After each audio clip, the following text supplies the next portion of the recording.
So soon this year, Willem Dafoe is going to be in the new Nosferatu movie, directed by Robert Eggers. And I'm really psyched about that because Willem Dafoe is one of my favorite actors ever. And I also think he's one of the best actors in the entire world. But what people don't seem to remember is Dafoe already did a Nosferatu movie. In 2000, Willem Dafoe gave what was probably the best performance of the year in that Nosferatu movie. Now, Shadow of the Vampire is it's a horror comedy. It is all about the making of Nosferatu from the 1920s.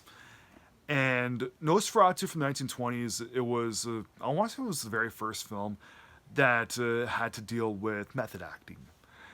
Now, when people hear the term method acting, usually what they think of is an actor or an actress who lives the character in their everyday life.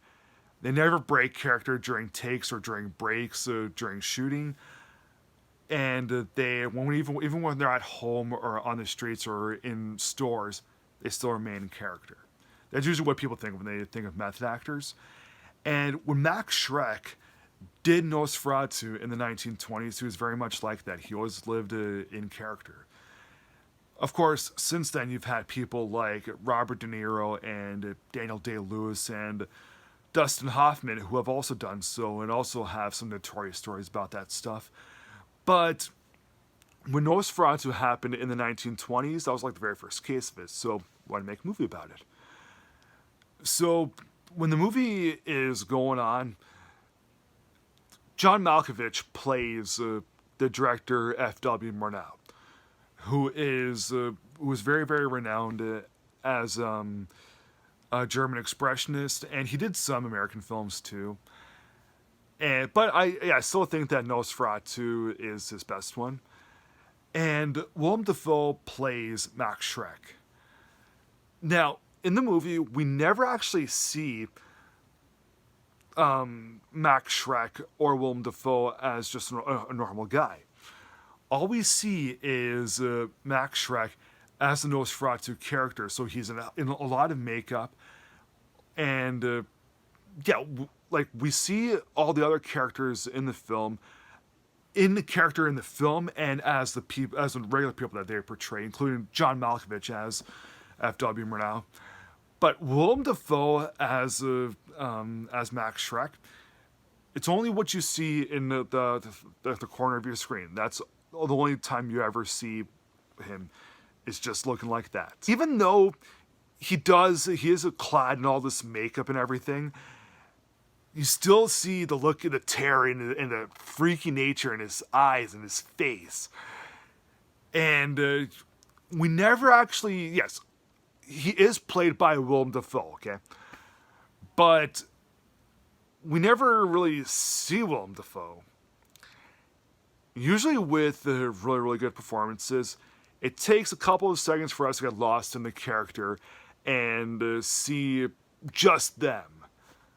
Like when Willem Dafoe played Jesus in 1988, for the first few seconds of the film, yes, we saw Willem Dafoe, but eventually we get lost in it and we see Jesus, right? And when Dafoe did Platoon, it takes us a few seconds for us to get lost and see a soldier in Vietnam. So yeah, but in Shadow of the Vampire, we never actually really see Willem Dafoe. All we see is we see Max Schreck in character in the year 2000, and it isn't until a little bit after, and we may have to get reminded, oh yeah, by the way, that's actually Willem Dafoe. That's how good he is in this. And of course, there's the general filming of this is really good too.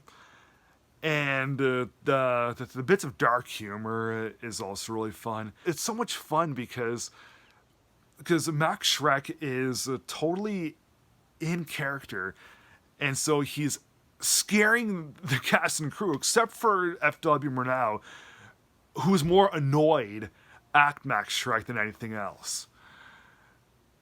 yeah, I don't think that Shadow of the Vampire is a masterpiece. It's not as good as Nosferatu from the 1920s.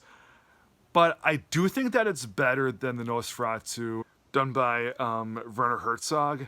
And it may not be better than the Nosferatu that's coming up, but I'll review that one some other time when it actually does end up coming out.